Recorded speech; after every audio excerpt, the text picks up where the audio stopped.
Hello. You all know us. We all know you. It's myself, Richard Pyle, Al Ruiz, and Scott Davis. The quote unquote band is back together. We were formerly the Fatal Four. Then Scott and I branched off to the Power Slam podcast. Al was doing Stoner his thing with the Bros. Stoner Bros, and now we Still are got the that Triple F Show. Right. We're not going to tell you what the Triple F stands for, but if anyone can figure it out, hit us up on Facebook, hit us up on Twitter. We'll hook you up with a nice little gift. Yeah, but we're going to leave that. We're going to leave the triple. Reese. Yeah, You'll we're going to leave the Triple F thing open to any fan that can figure it out. But that's just going to be our little indoor secret. So before we get into the pro wrestling aspect of what we're here to do, we decided that with this go around, we're going to throw in some little odds and ends in the sports world. We're going to start with the NHL Finals. Washington Capitals capture their first Stanley Cup victory. I'm going to be honest, I didn't watch any of the Stanley Cup, didn't watch any of the NBA Finals. I'm just not big into hockey like I used to be, unless the stars are there, and then it's just kind of, like I try and get into it, but it's like the games are just so random. They come on at random times.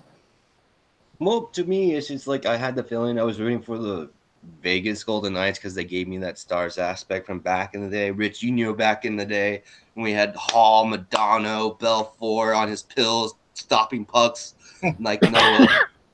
But yeah, man, it's just I caught a couple of games. They were exciting. I don't know, this whole entire like championship season from baseball until now has been pretty exciting, but the NBA Finals was lackluster in heart. NHL. Let me reintroduce myself. I'm the great Scotty D, the villain of the club. Scotty D into his house. I just want to make this understood about this. I'm the man with the plan, with the master hour. I'm the man with the mouth that you will not devour. Let me let you go and play a fact of what I have to say, because you want to hear this. You will listen to me.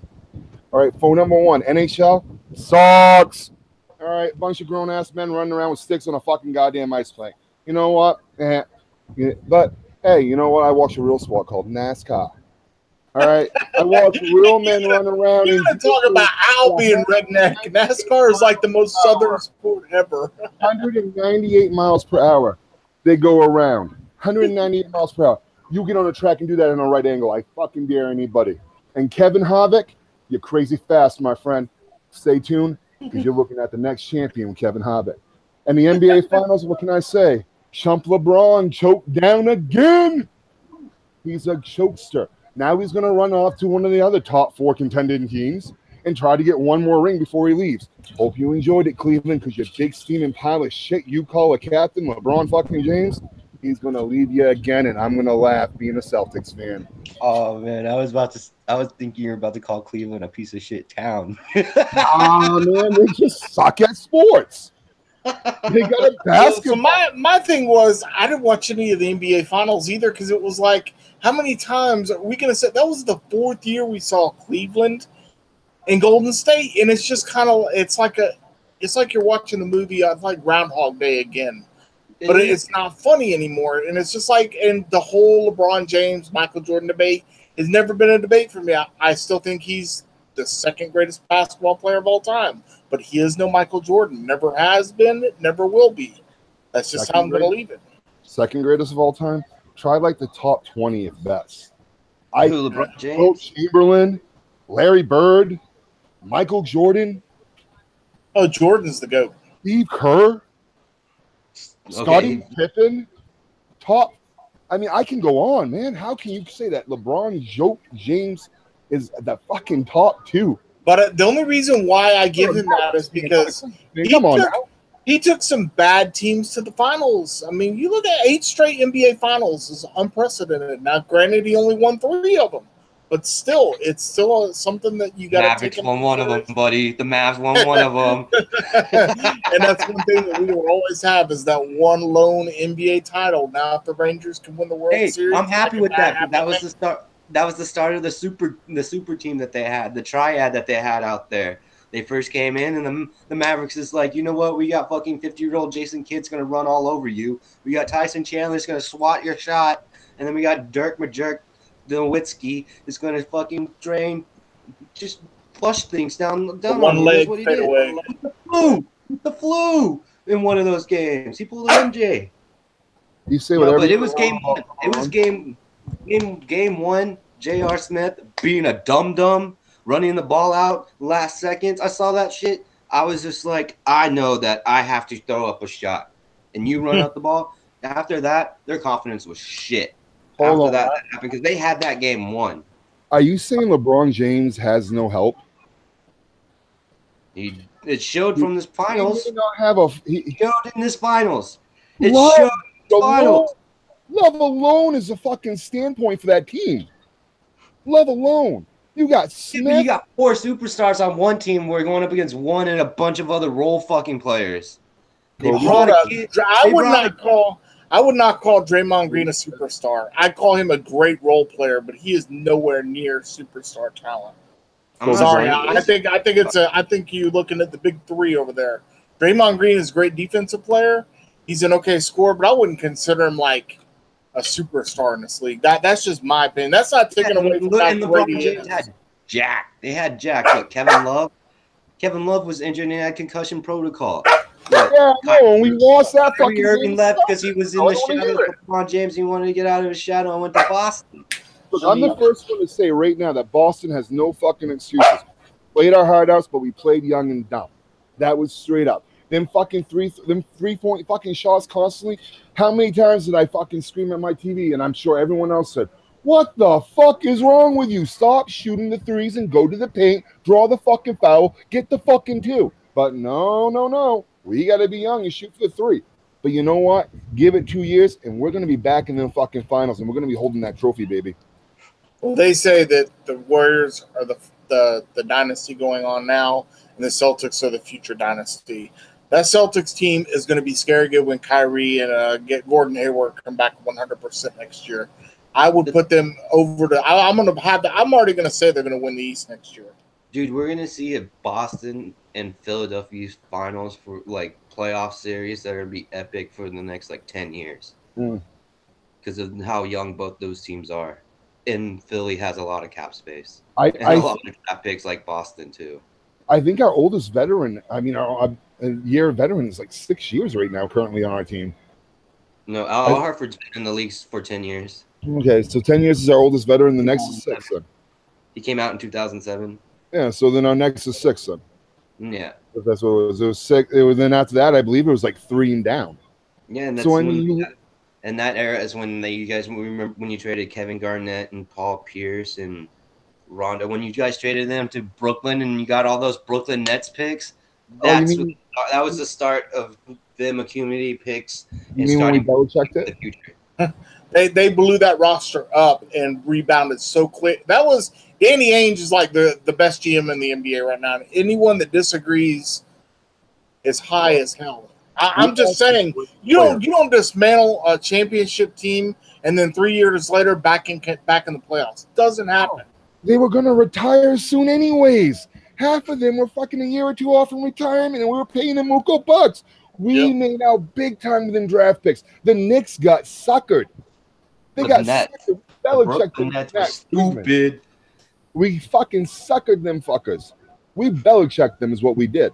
That was like one of the greatest trade robberies since the Dallas Cowboys trade to the Minnesota Vikings for Herschel Walker. Right? It's Dude, like I heard that trade and I jumped up and down. All my friends were like, "What the fuck? We're losing it." I was like, "Look, give us 3-4 years now. We're gonna be up there." Oh no fucking way! Watch us, watch and see. Now everybody's back on the fucking bandwagon, riding along like the Western. Well, Boston didn't just rip off the Jets or the Nets; they ripped us off too. 2 first-rounders for Rajon Rondo, who was a freaking bust in Dallas. I mean, something that Danny Ainge, man, smart GM. Dude, Rondo that's not locker room poison. That's just crazy. That's not on the Mavericks' part. That's just Rajon Rondo being a prima donna, and then you look at him now at New Orleans, and he's just fucking, what the fuck, you know? He can't find a home. He does not get along with coaches. It's a well-known fact that he is a coach killer. Him and Deron Williams. Deron Williams got Jerry West fired after all them years So, I mean, it's like most point guards in this league are prima donnas. Look at Russell Westbrook. That's a team that needs a complete overhaul as well. They probably should have never re-signed Westbrook. It was like he's like toxic to the league, in my So opinion. you're saying they should have went all in with Kevin Durant and just say, fuck you, Westbrook, you're gone. Yes, that's what I would have done. Westbrook did not. You got to take care of your superstar. Westbrook averages a triple-double every year, like on average, but I still, and I've been fought tooth and nail with a couple of people. I don't think he's a superstar in this league. He's on a bad team, and he's the number one option. That's what happens. Yeah, and don't get me wrong, like him going out and averaging triple doubles for 2 seasons out of the past 3 years is pretty remarkable. That's shit that I dream of doing. But if it doesn't give you a championship, it's pointless. That's my point. Yeah. I don't know if I agree with that. I don't think it's all about just winning a championship though when you're playing a sport, dude. It didn't know. Justin, I'm not saying that. I'm saying just in Russell Westbrook's case because everybody thought it was Kevin Durant was the problem. Kevin Durant doesn't go to the state wins the title. Quiet. Hush. Macy. And that would be Puck, everybody. I thought I had my mic muted. Nope. It was on because you were talking. You thought barks like a girl. No, that was actually the little itty bitty chihuahua. I was gonna say, sounds like my truck horn. Looks like it's all beefy and all. That was Puck, and that was the big boy. All right, so let's move on here. We've had enough fun with the NBA and NHL for the time being. Let's move on to what has become the tragedy of the WWE. Yeah, I first and foremost think that it has gone to complete crap over the last 3 or 4 months. And I didn't even think, we didn't have a chance to come on and talk about WrestleMania, and I thought WrestleMania was underwhelming. 3 or 4 months, really? Only 3 or 4 months? WWE has been going down like the fucking Titanic, baby. Fucking, it's horrible. It's been garbage. Fucking garbage. Straight up fucking garbage. All right. I ain't no one to hide no punches, so here it goes. WWE, what the fuck's wrong with you? Seriously. What kind of bullshit crap booking are you trying to put out there? You're putting out fucking the same old matches over and over again, and when you do it, you're putting them out lackluster and watered down. Why? We don't like it. We don't want to see it. We don't care. There's a reason your fans are leaving and going to the independent scene. There's a reason your wrestlers are making more money in the indies when they can do what they want to do and how they want to do. It's because your shows are trash. 3 or 4 years, man, this is like 2013 TNA going down to 2016 Impact on Pop TV before they actually got Don Callis back here in 2018. I had to go back to the future for a second to come to this year. All right, straight up. You're not going to tell me it's been 3 or 4 months. Great Balls of Fire was one of their pay-per-views last year. Let that sink in, folks. Jerry Lee Lewis sued them for Great Balls of Fire. That one was one of the best pay-per-views that they did. I know, but look at that gimmick-ass bullshit name. Great Balls of Fire. So what? You got nothing else? Vince McMahon is literally sitting there popping a Viagra going, you know what, boys? Bring in them hoes. I got the Great Balls of Fire. And all of a sudden, that was a pay-per-view. And how relevant has the WWE Universal Championship belt become?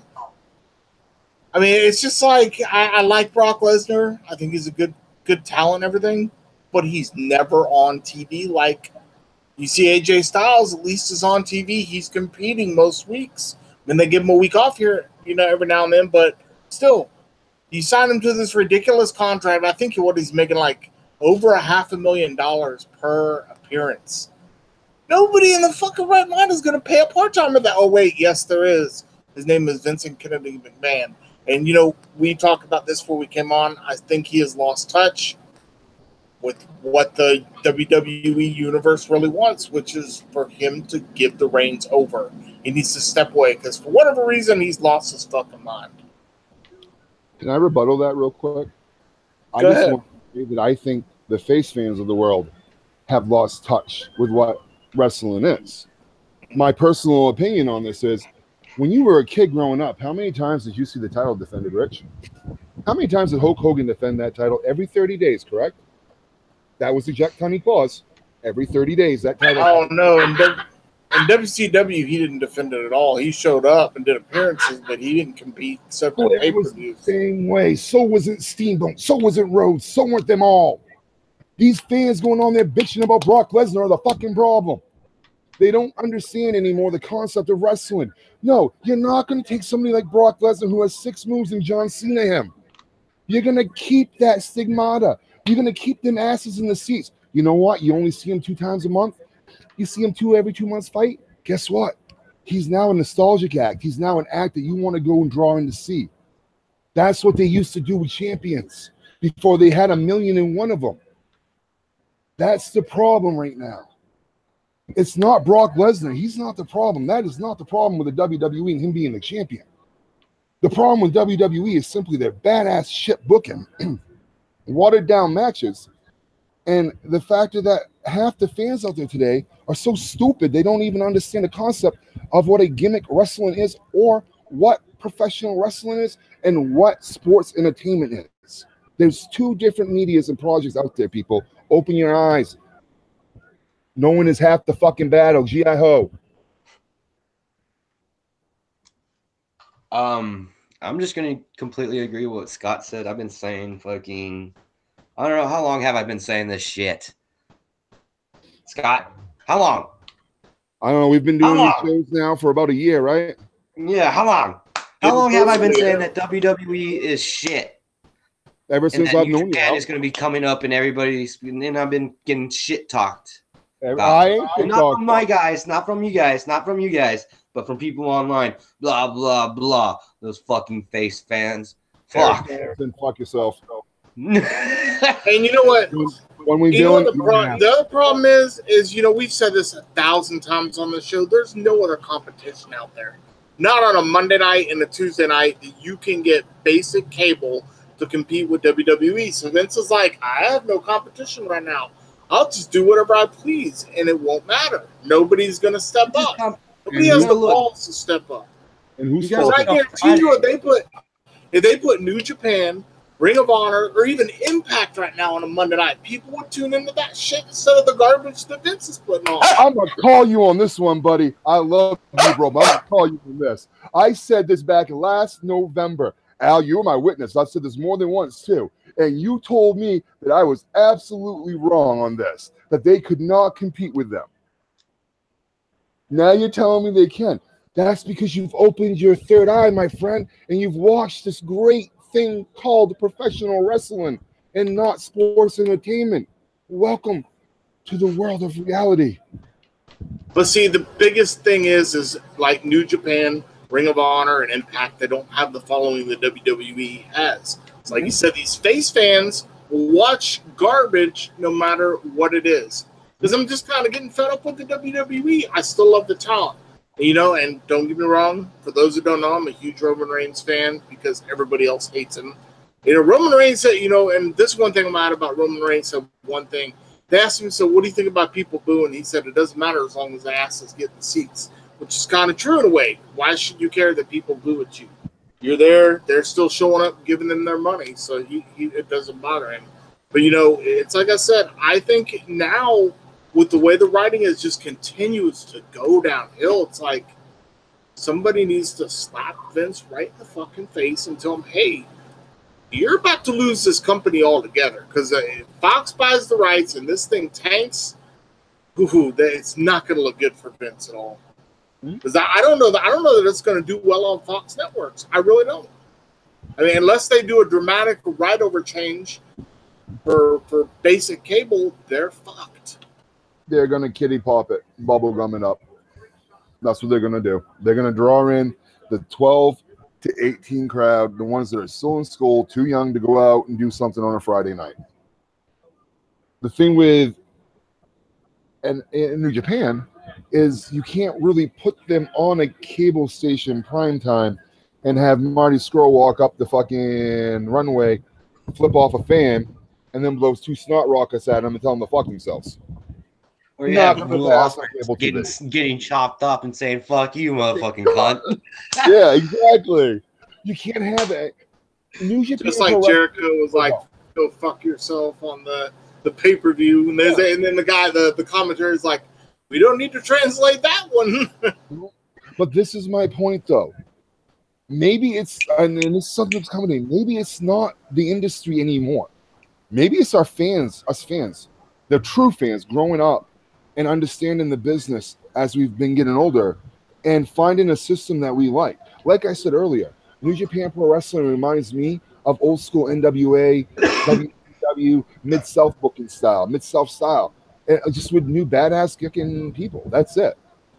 And you know, like if you watched Dominion last night, like 3 o'clock in the morning, like me and Al did, then you'd know exactly what we're talking about, because I know Rich has been catching up on it, but to the fans out there, please, for the love of Christ, if you can do anything at all in the next 3 days of any wrestling, just go to the goddamn YouTube and Google Dominion 2018. Just Google it. Go right It's through not it. even that, dude. You could Google NJPW's 2016 best matches, and it'll all come out. Right. 2017 best matches, it'll all come out. You know, the sad part with the WWE is, and this is, you know, Investors, Scott, you man, mentioned- investors have a lot of say in this product. I'll be right back, guys. Okay, well, so you know, and that, yeah, investors are going to buy the product. You know, look at Snickers. Snickers, they made Vince McMahon, like, they called Vince's bluff about the whole, not the Mae Young Classic. What was the other one they were going to do? The Rumble, the Moolah, Fabulous Moolah Women's Royal Rumble for WrestleMania, and they're like, oh, well, she was a sex trafficker or something. We can't have her named after that. So then they changed it just to the Women's Battle Royal. So, I mean, Vince is very particular about how he runs his product. Yeah. Sorry, suicidal kitten. And what's sad is, WWE. and you know, what's sad is, you know, Scott, you were the one that I had quit watching Impact Wrestling, and then Scott was like, you know, Impact has actually been better than the WWE. Yeah. And so I've been, I started back up because I still had them on my DVR, and I'm like, damn, it's fucking right. I mean, this shit is much better than the garbage that we're watching on a nightly basis with Vince's promotion.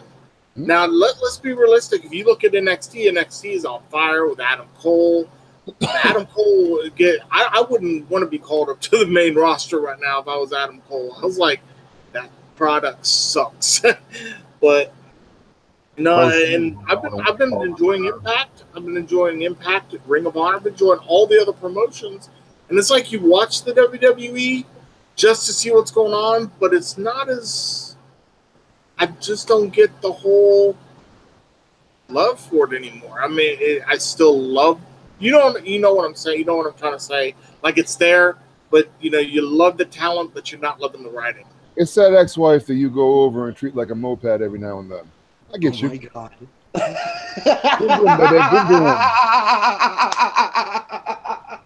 Yo, I'm from the north, from down south. You'll never know what's going to come out of my mouth. Oh my God. That was classic. Damn.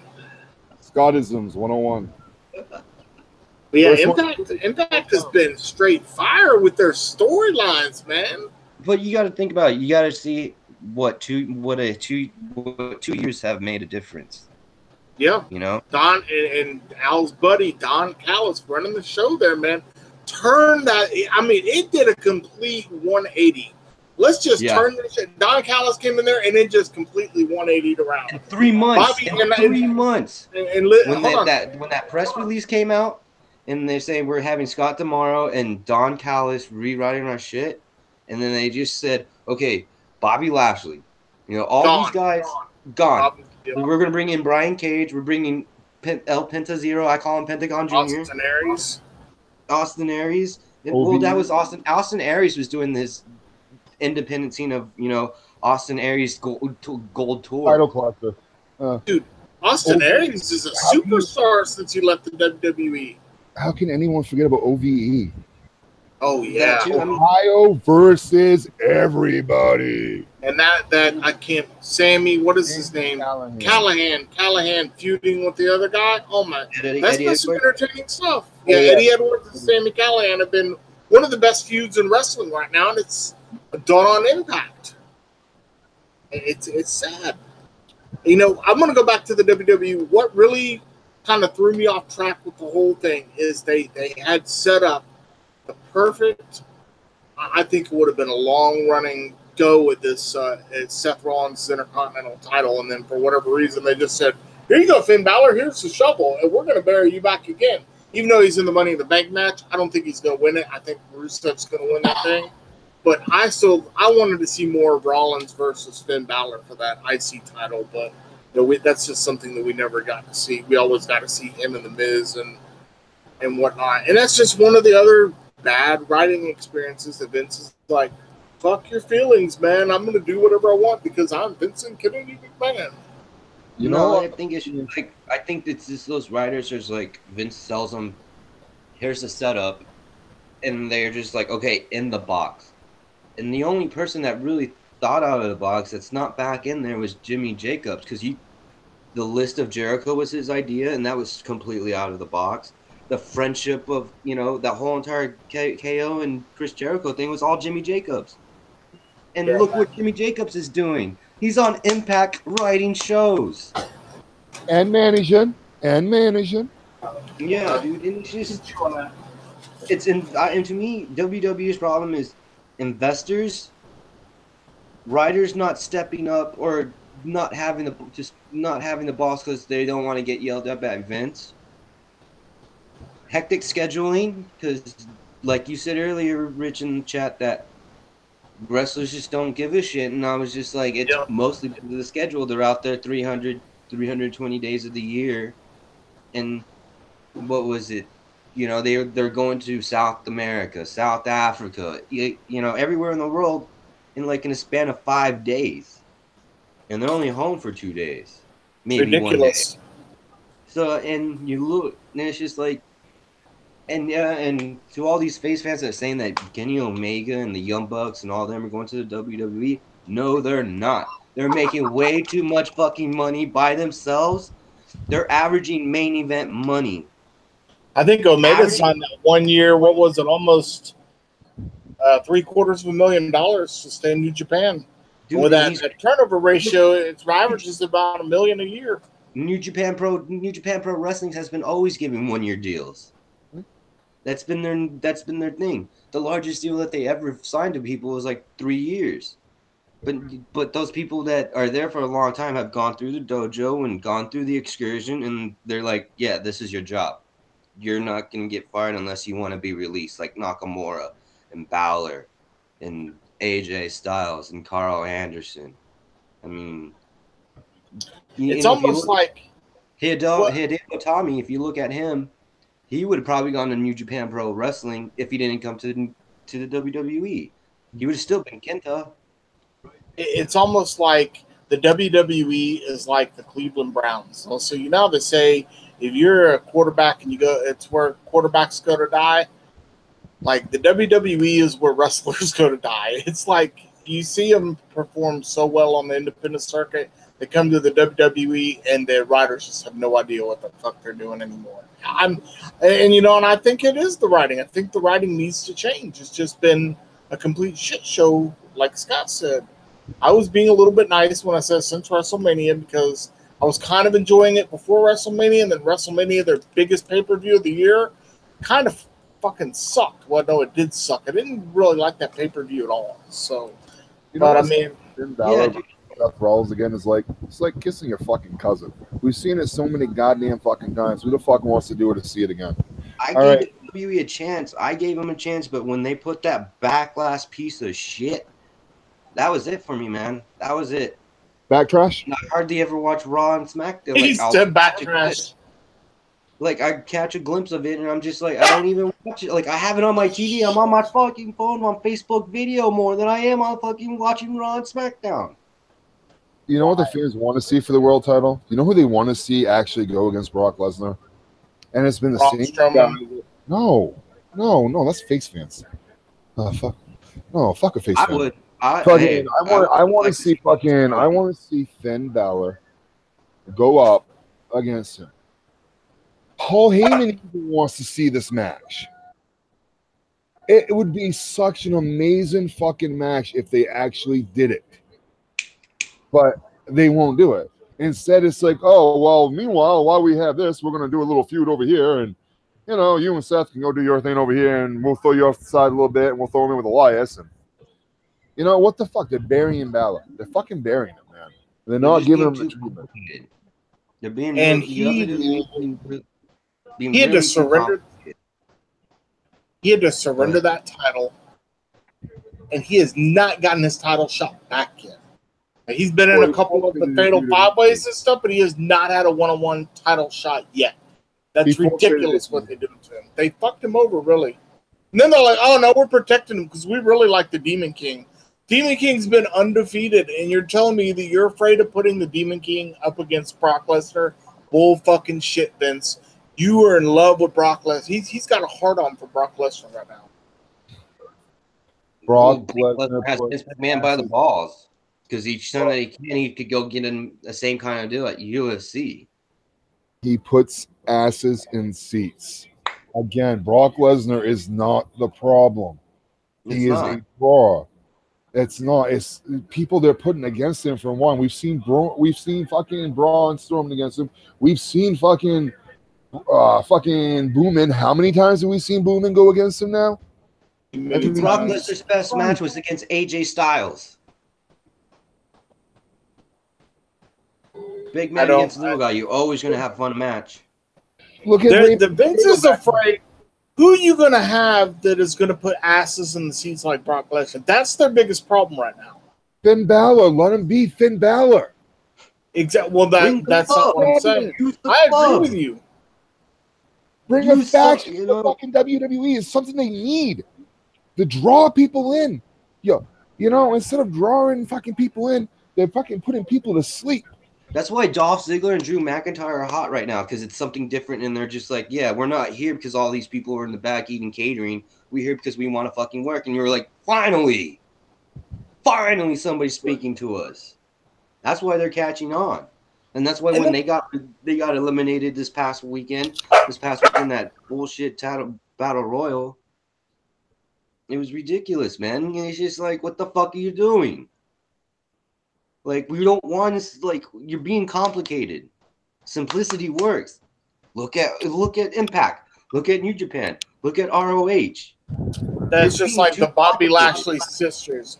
Why in the fuck did you not learn anything from Bayley, This Is Your Life, and then you come back with Bobby Lashley's sisters dressed in drag, and everybody at the TV is just like, you fucking morons. You guys are really fucking idiot. I mean, you go on Twitter during that segment and be like, what in the flying fuck am I watching now? Is it really come to this? It's shit that would have popped off in the 90s, but it's not going to be popping off now. Because look who's writing the shit. You got Road Dogg. You got, what, Michael Hayes. You got, who else? The only one that pretty much did a pretty good job of writing is Tyson Kidd and Jimmy Jacobs, and they're new. Everybody else is still old, thinking it's just like, you know, it's the Monday Night Wars, these Monday Night Wars storylines, like from the shitty-ass Vince Russo storylines to the best storylines in the Monday Night Wars. They're all bringing it now, and look what we have. We're stuck with shit. I ain't gonna lie, that New Day segment with The Miz was fucking funny as shit. That was like the bright spot. I mean, it was funny. I mean, yeah, I laughed at it. Yes, I laughed at it. The New Day are three dudes that WWE couldn't write for or do nothing fucking with, that nobody gave two fucks about until they gave them a box of fucking cereals and taught them how to fucking twerk and gave them a trombone. How in the hell is the B team? How in the hell is the B team going up for the tag team championship? How is Curtis Axel not in an actual Intercontinental title shot? How is Curtis Axel not in a freaking mid-card role as a high competitor where he should be? I'm tired of seeing Axel and Bo Dallas together. Thank you. I just need Bo Dallas to either join with Bray Wyatt and become something creepy, or interrupt with that thing, or have just Kurt Axel be on his own, or have them both be on their own and have Bo Dallas be his over egotistical babyface kind of gimmick that's really a heel. Believe. Yeah, I mean, that shit would work now. Right? And they just shot that shit down like first 3 months. And you're just like, dude, and it's really complicated now because you're just like, everybody's putting all their ideas and all their ideas. Well, here in New Japan, after this pay-per-view, you already got your set. You're like, oh, this is going to happen, and this is going to happen, and this is going to happen. You're already up to fucking. You're already into September with them. Yes. You know, right now, that's like the whole. Sorry, I was gonna say that's like the whole Matt Hardy thing. Everybody wanted broken Matt Hardy in the WWE, and then when he did the gimmick, they're like, "Oh, this is lame." It's like it was good in TNA, and now it's just. I like the tag team, but it's just like you said, these fans, man. I do not like that tag team. I don't know why they put them together in the first place. They did that Hardy compound thing too early. They should have done it later. They really like they just I don't know. They just really like they fucked over. I'm thinking they just really fucked over Matt Hardy, and then like you look at Jeff Hardy being United States champion, and he's just like kicking ass, dude, because he's a worker. Like, and you know Matt Hardy's a worker. I just thought about that. Was he on SmackDown this past week? I don't think so. I think it was last week he wrestled. I think he was injured. He's injured again. Hey, go figure. Something like that. Right. Dude's always hurt. They put the belts on people that always get hurt. He should have rehab. The people that they trade over, they're like, okay, it's gonna be better. It's gonna be better, but it's not, dude. It's shit. Because you're like, okay. One thing Scott said, they should have moved the Usos over to Raw and had them a full heel faction with Roman Reigns, Nia Jax, and been done with it. But they're too fucking afraid to get dirty on television. Like, they're too afraid to piss people off. That's what they're afraid to do. But that's the investors' part. That's not. Now, I bet Vince would want to do it in a heartbeat, but the investors are like, you can't. You can't. Sorry. If you go that out, you're gonna lose a sponsor. Because now I think it's too late with Roman Reigns. Much as I love the guy, and he should have been turned full heel. And what's going to happen is they're going to turn him heel, and then people are going to cheer for him. Something was changed in the last couple of months in WWE, and I can't remember what it was. Either wrestler was taken off a show or something, because Snickers didn't agree with something that they were doing. Fabulous Moolah, Fabulous Moolah Battle Royal.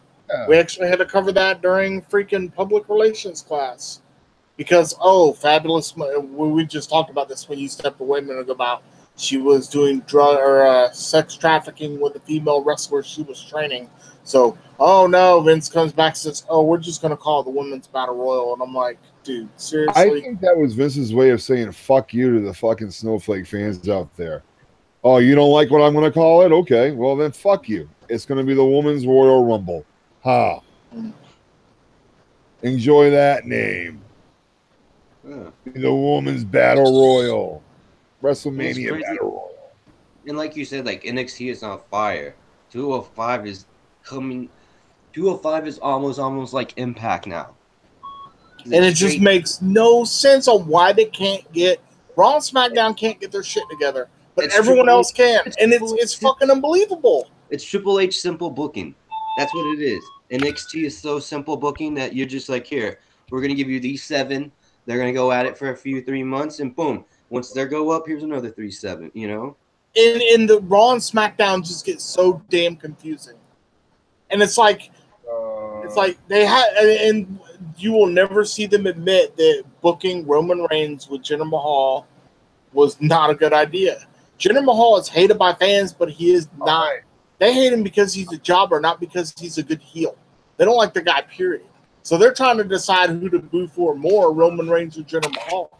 But you said that it would have worked out if they would have make it to turn Roman Reigns a babyface, right? Yeah, and I thought it would have, but apparently it didn't, and I'd be the first to admit I was wrong. So if I can admit I was wrong, you would think they could admit they were wrong.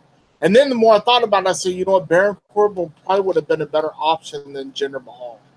No. No, you don't think so? No, I don't think so. It's time. You gotta do the Tommy Dreamer ECW storyline that he almost reached for the brass wing, but he couldn't get it. So now he has to be pushed back down and work his way back up. That's how you're gonna get the fans right behind him. Again, quit putting him in the main event of every freaking pay-per-view. That's what you gotta do. Yes. No, and I think fans are just getting tired of it. And it's not Roman Reigns' fault. It's not. He's a good worker. He is. Like, I finally turned around, even though, like, I turned around him when before the fans were booing on him, but I just like to call him Boomin' because it's fucking hilarious. You know? And I've got a Roman Reigns shirt, and it's like one thing I hate about wrestling t-shirts. It's like these motherfuckers come out with a new shirt every freaking month. It's like you got the blue Roman Reigns shirt, and then I see him wearing a red one. I'm like, what the hell? That's how they get that money from you. Yeah, because they're doing it with the Young Bucks. Remember when Young Bucks was doing shirts every week? Yeah. You guys. It's been ridiculous, man. And it's just like you said, it should be simple booking. Don't try and make things as complex as they already are. Why in the hell is Bobby Lashley and Sami Zayn in a feud? Nobody understands that whatsoever. It makes no sense. Why is he there? Why is he there in the first place? You know what? Though? He was crap then. He is crap now. And I'm continue to say that until he's on TV. He's crap. Bobby Lashley is crap. But I will say this. I will say this in defense of Bobby. He's not a good wrestler, but he is watchable when he is not the big draw. And he's a piece of shit person. What? I turned off Impact because of Bobby Lashley. He charges $20 to his fans of this fan club for his fucking headband. $40 for a t-shirt. I can buy the same headband on the WWE network, fucking .com shop, whatever the fuck you want to call it. I didn't say I liked him. I just said he is watchable. There's a difference between being watchable and being liked. I still don't like the guy, but he can you can watch him because he's not the guy. In TNA, or whatever. I'm still calling it TNA, and I don't even know what the fuck it's called now. But in TNA, when he was the top draw, that's when that place went to shit. But now he's back on WWE. He doesn't have that pressure. Anthem Impact Wrestling. Oh, is it still Anthem? Yes, Anthem owns them. They are Impact Wrestling. He's too layered up on baby oil, and he fucking slips people. And people, when you start to do a move, they slip out of him, and it becomes a botch, and it becomes terrible. He's just terrible, man. He should not be there. He should have stayed in Bellator. He should have stayed in Bellator. Bellator didn't want him either. He has a better chance of making money going to Bellator and then try his way up to UFC. Bellator didn't want him. Fucking work out, did it? No, they didn't want him. He had no choice. He had no place to go. He was like, I don't want him either. That's something if Don Callis or Chavo Guerrero or whatever, Conan or whatever fucking Ultimo Guerrero at CMLL, they don't want him. There's a reason why. He's crap. Garbage. He's crap. We're gonna be making millions off of t-shirts, calling Boomin', Jobbers, and fucking Craplies. Can't use Slowman anymore. Get him off fucking TV and put him in his ass. You can't use Slowman anymore either.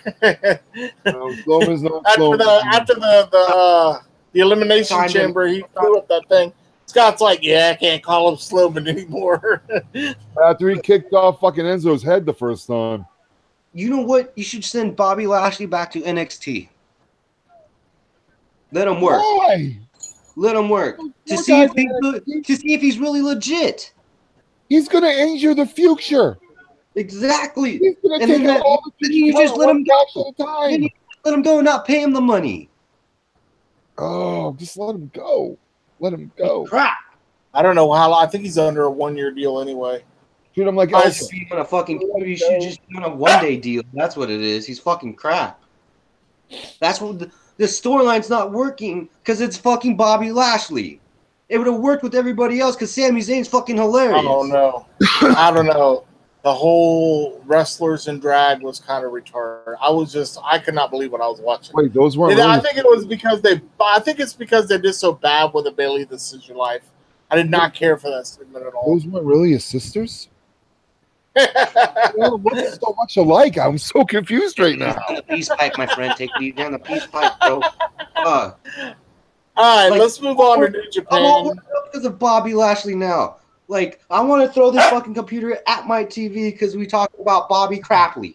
Who's for Bob? Who's for Bob? Who's for Bob? All right, let's go over this. I'm gonna pass this over to Al as our resident. Al is our resident. Okay, Al, I'm gonna hand this over to you because you are our in-house New Japan Pro Wrestling guy. I watched, but I don't know the wrestlers like I should, honestly, and that's being truthful with you guys. But I did watch at least 4 matches so far. Well, we're gonna cover those 4 matches. Yes, last night or this past morning at 2:00 my time. Scott was 3:00 your time. I got Scott in trouble by his mama. It was funny. Mama. Wait, you went up and you were watching it too. Oh, you do call your mama, right? I do call her mama. She's a mama of the house. If mama ain't happy, ain't nobody fucking happy. My roommates were pissed too, man.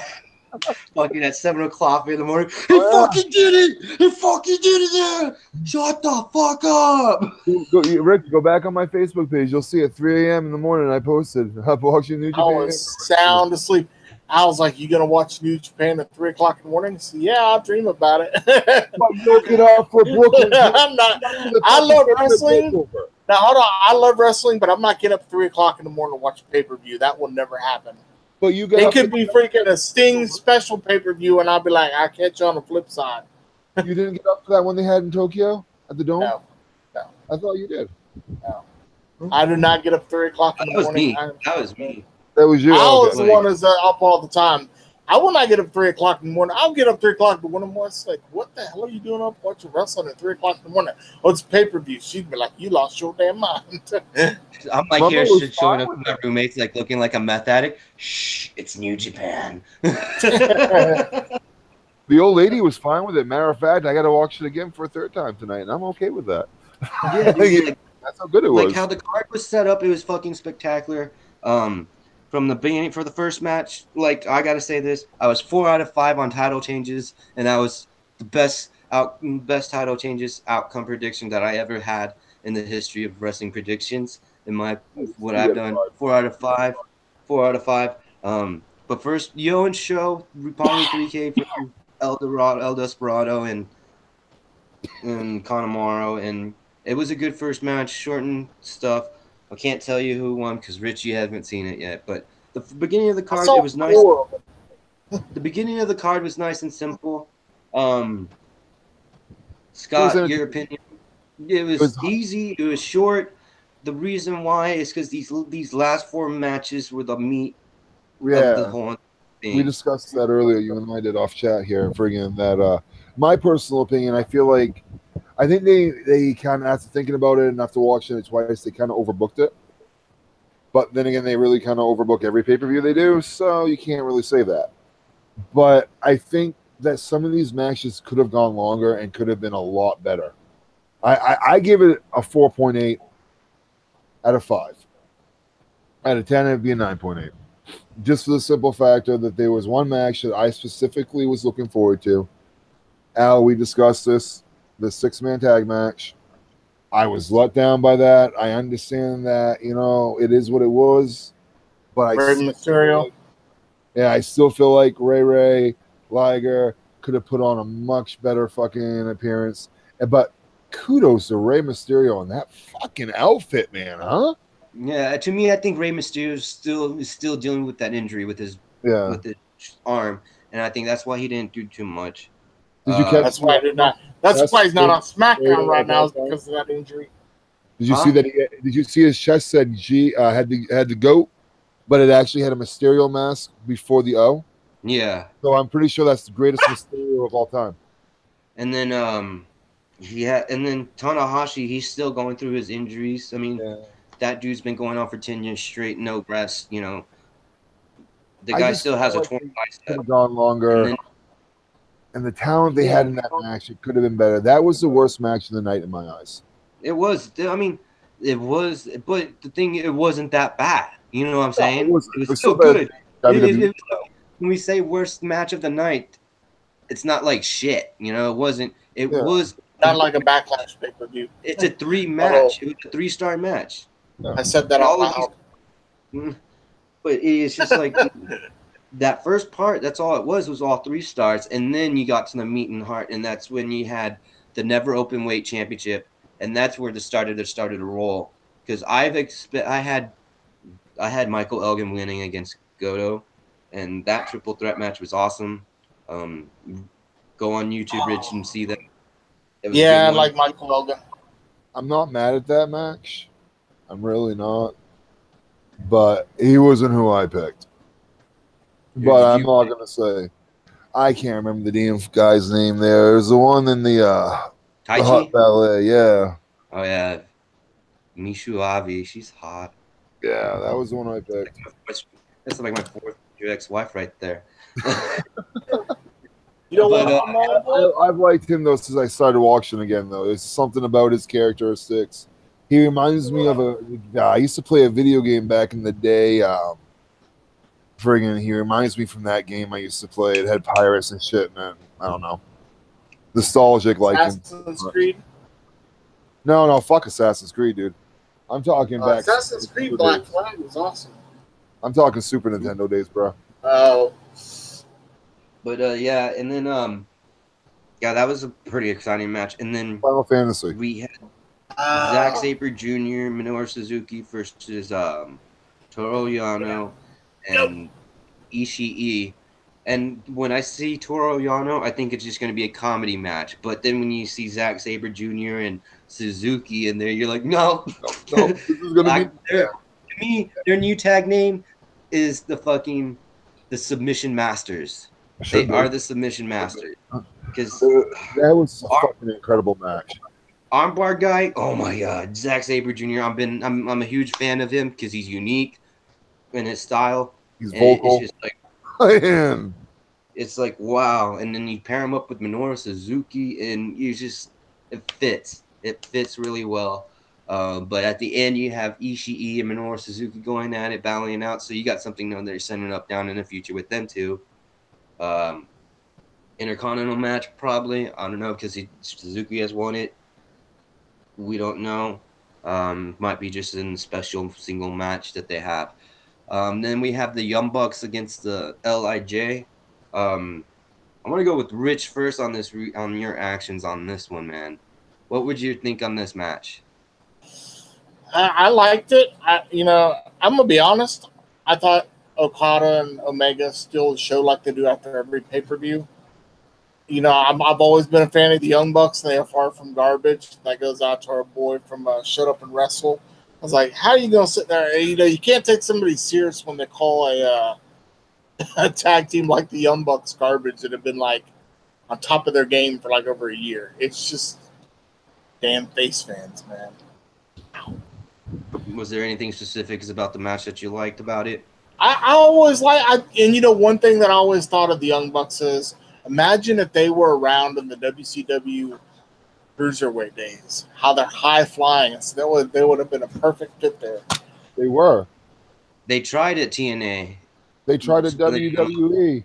I'm talking about WCW in the They 90s. didn't have a fucking clue how to use them. They let them go. It was like a dream. It was all a fantasy. They were there and they were gone. Fucking. I gotta say, Scott. Yeah, what's your opinion on that match? I, like you, thought it was a great fucking match, man. We talked about it through the whole time. It seemed like Jackson's still battling that back injury. Yeah. But, other than that, I'm. Go ahead, dude. Go ahead. No, go ahead, bro. I was gonna say, yeah. I was like, is Matt Jackson's back injury still? Is it still affecting him? And then as soon as I posted it on Twitter, he starts telling his back, and I was like, okay. And I was like, okay, Nick Jackson's gonna start taking over. And the next thing you know, he goes and try to kick person in the ring, and he fucking kicks his ring post. Right. And he sells his foot. And so you have Nick Jackson on one foot, and you have Matt Jackson with the back injury going up against Evil and Sonata. And yeah, man, it was good. And me and Scott, we've been saying this all through that chat last night. In the last 4 matches, no matter who it was, whoever we came out and won, we were going to be happy with the result. Exactly. Honestly, that match was one of the best tag team matches I've seen in a while, and I did call that wrong. I called Sonata and Evil. That's who I said. That was my pick. I did not pick the Young Bucks. And it's not that I doubt the Young Bucks and their talent, and it's not that I don't think they deserve the belts. It's because I expected them to hold them belts at least to the Climax tournament. I did. I expected someone to drop something over here in the U.S. That's what I was expecting. And I figured, what better thing to drop than the tag belts to the Young Bucks in America? That was my outlook on it. But in the same run, we saw a lot of classic Young Bucks. We saw just a complete, a Teddy Long booked match. We actually got to see what quality tag team wrestling used to be. It reminded me of watching like the Rock and Roll Express back in the day. It really did, going up against like LOD or something, like just classic match. It was just a classic. It was a classic match. Top 50 all time. Good. And I jumped up when they won it because it's just like, whoa, that's pretty good. I had that feeling that since I always expected that this was going to be a title change pay-per-view. They didn't do much of it last year. Everybody kept their titles. So I thought that this was the perfect time to do it with what they're going with what they're planning on here in the future. Okay. The next match, who I thought was, if they didn't have Naito and Jericho or Omega Okada in the main event, this match would have been match of the night, and that was Takahashi versus Will Ospreay. And there's few things about New Japan that what people like about them is what you hear them what they say in the fucking ring. Yeah, that's fucking one of the best. Earlier with what Will Ospreay got chopped up by Takahashi, and he just said, "Fuck you, you fucking cunt." And then he got dead. But that match was just that's what your cruiserweights or your junior heavyweights need to do. Fast pace. They could do your power bombs, but it was fast paced and long. And it worked. Look for in a match like that. Takahashi and Ospreay. I was saying that match would have been match of the night if they didn't have Naito and Jericho and Okada and Omega. He said it would have been a match of the night if it wasn't for two other matches. Well, I mean, that's how the card is built up. Yeah. No, I know. You look at it, it was threes, and then that tag match was a step, and then you had that match, and then the Naito and Jericho match, because I was seriously like, oh, that was match of the night.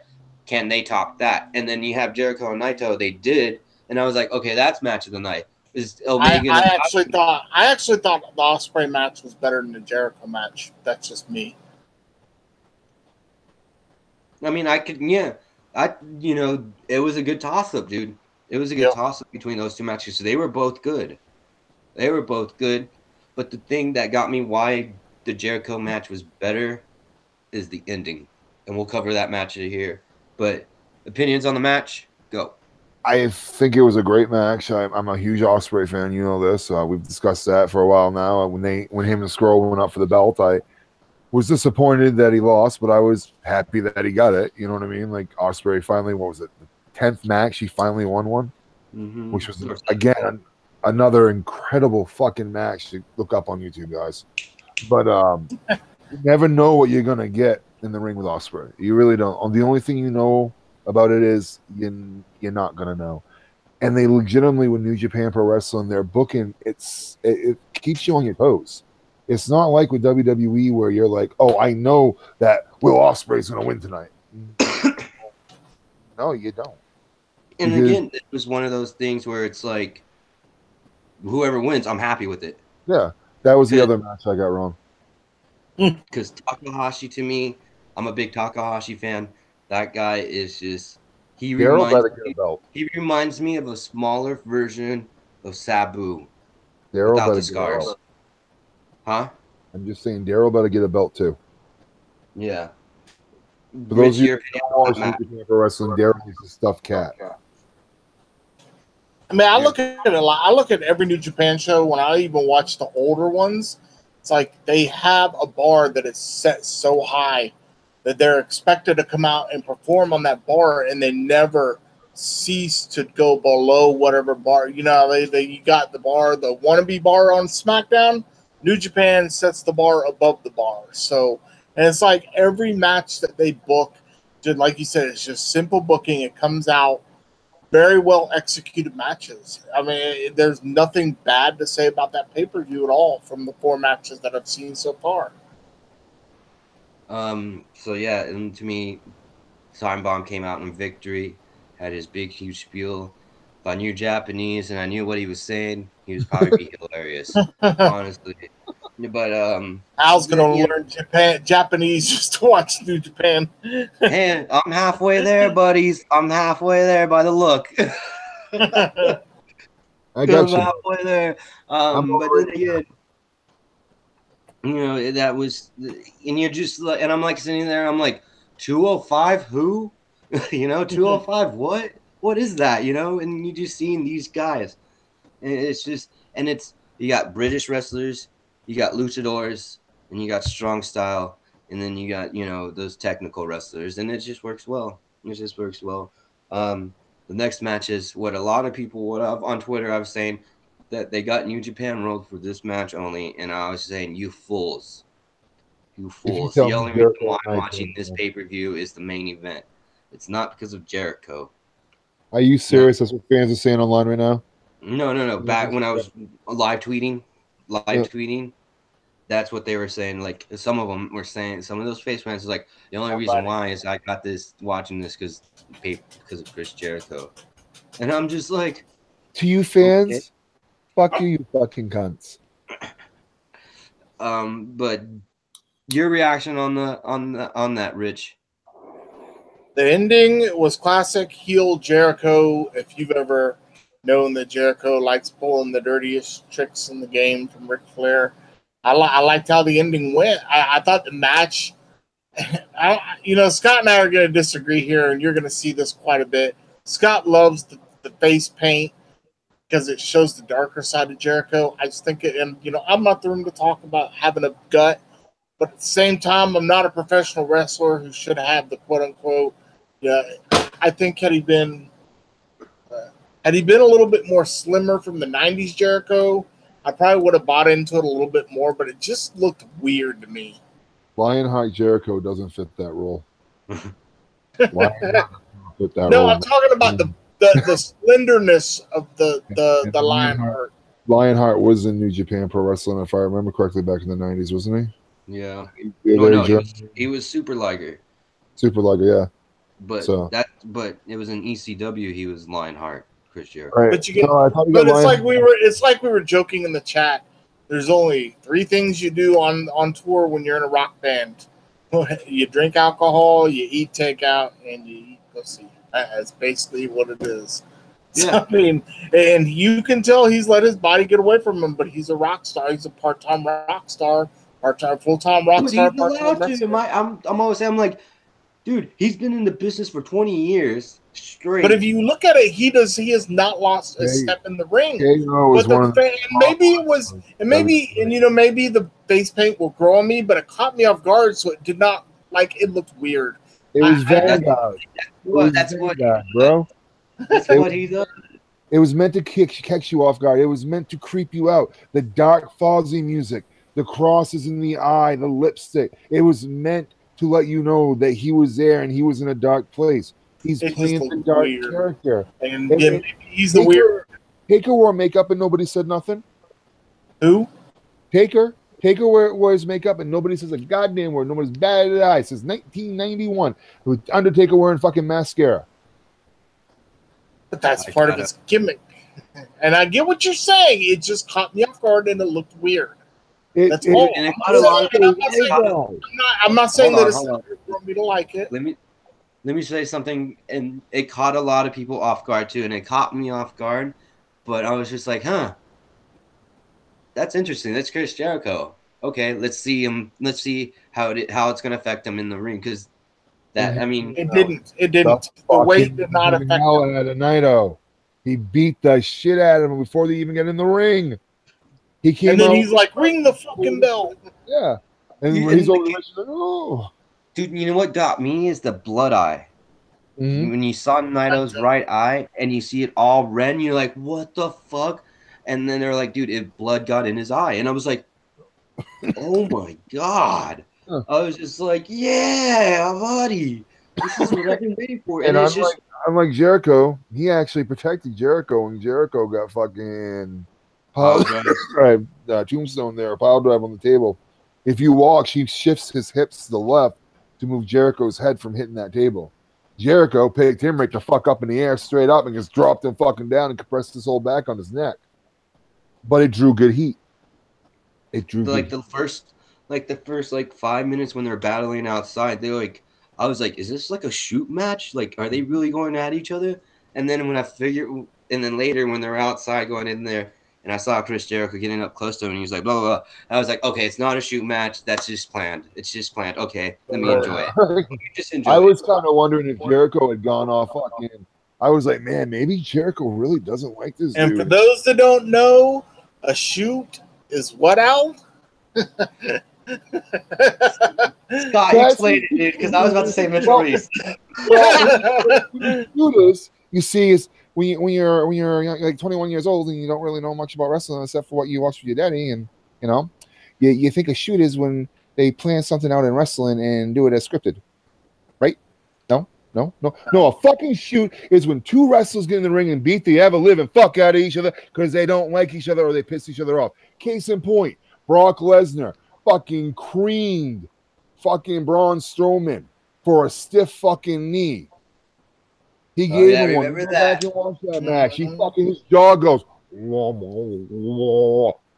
Like fucking watch it the fucking do. Bam! You know what? Slow up. No, he goes slow. He tells him to slow the fuck down. And he slowed the fuck down. Yeah. That's what a shoot is. It's Or like a great shoot interview. The great shoot interview is Paul Heyman on TNN Network when ECW was on there talking shit to TNN, and he's just saying, "This is what I'm doing a shoot interview. If people don't know what a shoot interview is." He tells them straight up what a shoot interview. And then he tells them about TNN, how they magically had $168 million that they're willing to give to the WWE, while us over here not being promoted for one fucking guy. Like, he went off on TNN.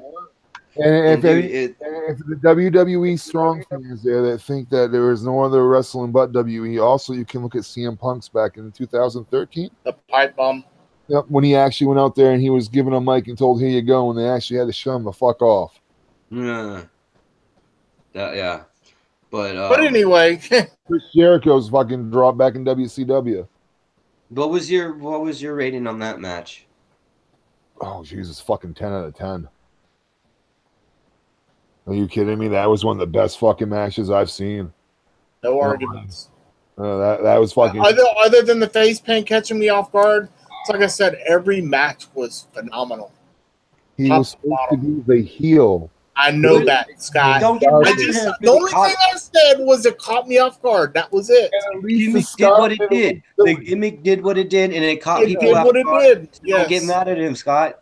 Don't get mad at him. And the Scott Don't get didn't mad look at him. good. The gimmick did his job. It The gimmick looked did his weird. job. It caught people off guard. Yes, that's And- all I'm saying is it caught me off guard. That was it. Oh, I'm not yelling at you, dude. I just think it just completed the complete outfit. I think just made it perfect for him to be the complete heel for this match. Yeah. Because that's what they needed to draw him. And he was a babyface and would come over from WWE. They needed to draw some fucking heat, some heel heat on him. And what better way than make him look like a dark fucking whatever. And I wouldn't want to run into that in Dark Alley. The whole entire fan base, the whole entire stadium chanting, Naito, Naito, Naito. You're just like, you have to change up your thing. And that's what Chris Jericho is known for, is changing up his entrances. And how do you stay fresh and relevant in wrestling? Change it up. Change it up. Interesting. So, and it's just like, what was your rating on the Takahashi and Ospreay? 10 out of 10. Like I said, I had no complaints from any of the matches I saw. Okay, and then the fucking the end course, the dessert of That the was whole like a entire 15 out of 10. That went over a 10-star match, dude. But first, we're gonna start off with Rich at the beginning of the day because we're telling Rich to watch. You need to watch Dominion. You need to watch Dominion. Rich, what happened? Bagged on you hard for that, dude. We did. It was okay. So I'm watching the Dominion pay-per-view, and I'm like, why is this thing? And they're like, this is a 2 out of 3 falls match. And I'm sitting there watching it, and it says like 6-9, and then that was it. So I'm sitting there watching. I was like, ain't nobody even had a pinfall yet, and the match is almost over. And then when I hit my back button on my PS4, I was watching the one from last year. I was like, oh, that explains everything. Okay, but to your opinion now, since you said explained yourself, and you watched that match, what was your opinion on that match? Oh, great match. Great match. The draw. I was not, see, I was confused because I thought I was watching the one from this year. And that was an Iron Man match from last year. And I wasn't even aware what the stipulation of the match was. I was just watching it. And it, like I said, one of the best matches I've ever seen. Okay, and then you come in forward a year later, and it's still the same thing. You can never go wrong when you put Kenny Omega and Okada in the ring at the same time. You're going to get fireworks all throughout the match. Never a dull moment with them two. They bring out the best in each other. And I've said this before, Al. Okada is the greatest wrestler in New Japan right now and probably in the entire world. But it's like I said, you got to have that one guy that can work with you so well to bring out the best in each other, and that is Kenny Omega. And Kenny Omega and Okada just work so well together. It's phenomenal what they do in the ring. As I said, it goes over a 10-star match for me. They always will go above and beyond what they do to their bodies on a nightly basis when they get in the ring. It's just unbelievable. Yeah, because I just and Omega winning was a shock. I kind of saw that one coming though, because I kind of see the end of the fucking the reign. You had to see the end coming soon of the reign. New Japan's wrestling, the titles are prestige. They truly mean something there, but they also like to keep it relevant and fresh with it too. And you had to see that it was getting to the point where he was going to drop the belt sooner than later, and we all knew it. It was just a matter of when he was going to do it and who he was going to do it to. And I think, honestly, that's why he dropped it to Kenny, was because they had such great chemistry and they've had such great feuds and battles that he was like, well, fuck it. If I'm going to give it to anybody, let it go up a great match. You know, why not put on a fucking 100 out of 10-star fucking match? You know what I mean? And lose my belt that way, still keep my credibility, put over the next talent, and not get too old that now I'm starting to become irrelevant. They did the same storyline. What they do with, they had these wrestlers that they're going to put their whole entire company on. They did that with Tanahashi in early 2010s, where he beat who is it? Hashimoto's record of most title defense, which was at 10. He won that by 1 with 11, and then he lose the next time he lost it was Okada. And then Okada here in 3 years had this unbelievable 2-year title defense reign that he had, that his 2-year title defense reign averaged 5 stars. And then he wins the most title defense record by 1. And I was just like, yeah, of course he's going to lose it, because you still get to build up Okada and have that storyline of him trying to beat his own record. Right.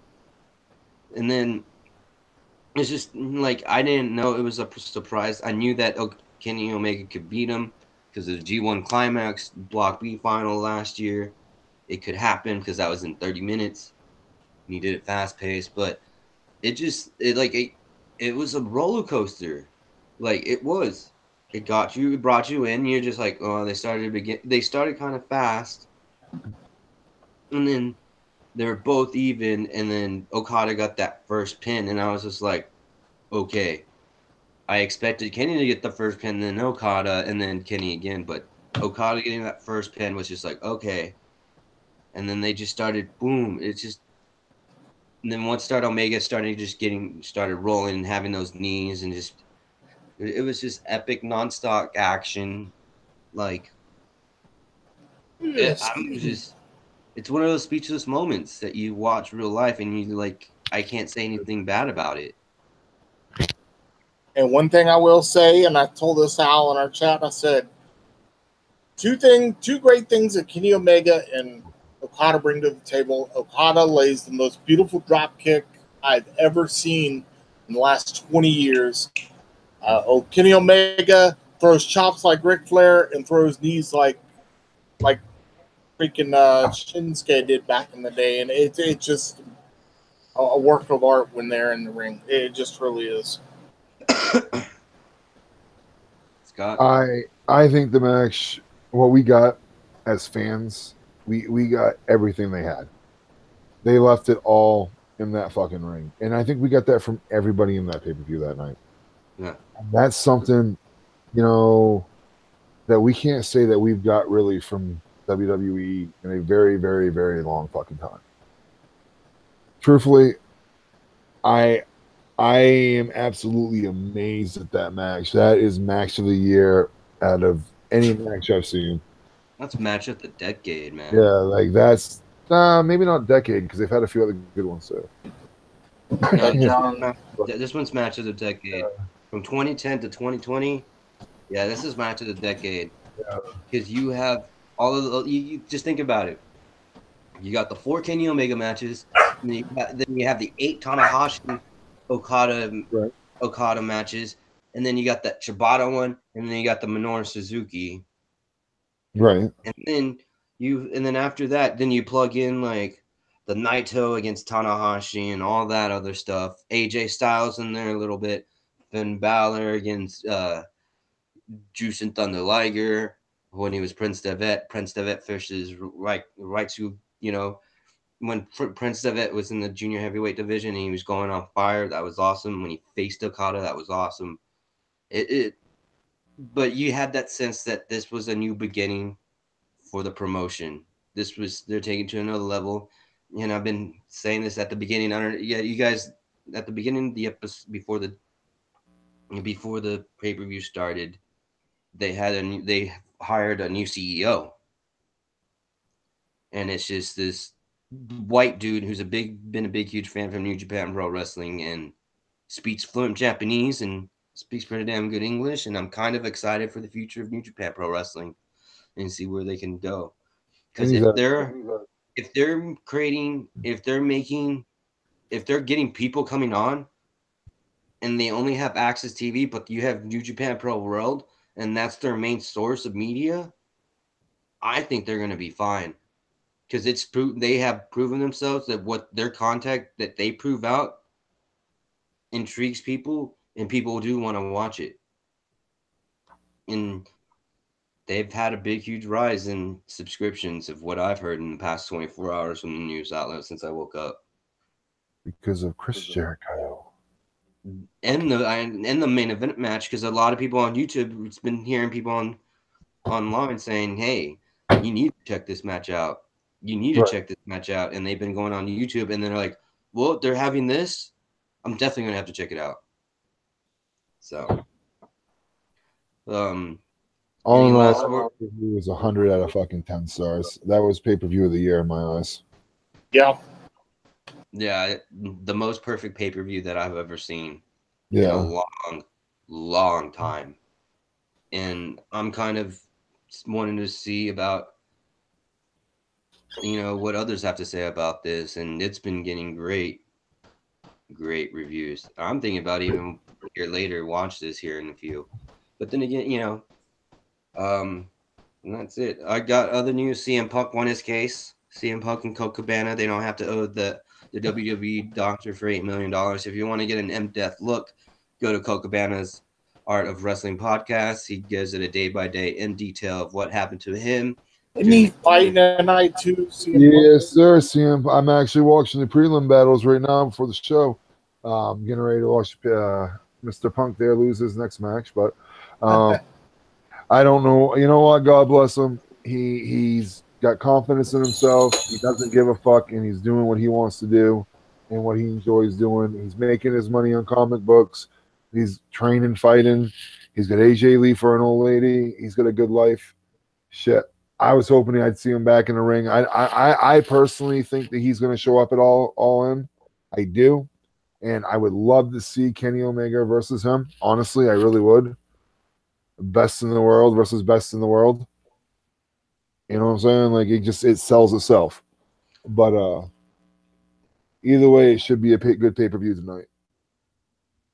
Yeah, UFC 225. it was. Last word. Like I said, it was a good pay-per-view. Punk won his case. I gotta catch up on Impact. I'm 2 episodes behind on Impact. That's what I'm gonna same try and here. get I want to tomorrow. see that. I want to see that Eddie Edwards and Sammy Callahan final battle one. The one in the woods? Yeah. I'm not gonna fucking spoil it for you, but I tell you, It was on Impact, right? Yeah. Okay. It was a good match. So I'll probably do that tomorrow because it is getting late and the puppy has got to go out because he's been ringing his bell and barking at me for like 5 minutes. So. All right. Yeah, it sounds good. There it goes. By the way, that's Puck, everyone. All right, everyone, we are out of here. We'll get back with you guys later on during the week, find out when we're going to do the next show. Peace. Peace.